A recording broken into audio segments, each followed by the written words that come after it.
এমন পরিস্থিতি থেকে দূরে থাকুন যা আপনার মানসিক শান্তিকে ট্রিগার করে এবং বারবার হৃদয়কে আঘাত করে।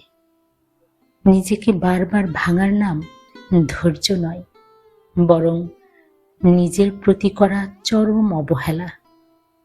সব জায়গায় মানিয়ে নেওয়া কোনো শক্তি নয়, বরং ক্ষতিকর পরিবেশ ছেড়ে আসাটাই হলো প্রকৃত আত্মরক্ষা। যেখানে প্রতিদিন নিজের অনুভূতি চেপে রেখে নিজেকে বোঝাতে হয়, সেখানে থাকা মানে ধীরে ধীরে নিজের অস্তিত্ব হারিয়ে ফেলা।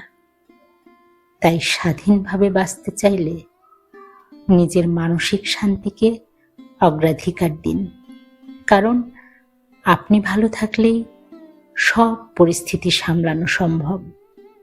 মনে রাখবেন, নিজেকে ভালো রাখতে হলে টক্সিক পারসন এবং টক্সিক প্লেস থেকে সরে আসতে হবে। তাছাড়া নিজের মনকে সুস্থ রাখা কোনো স্বার্থপরতা নয়, বরং এটি নিজের জন্য বড্ড প্রয়োজন।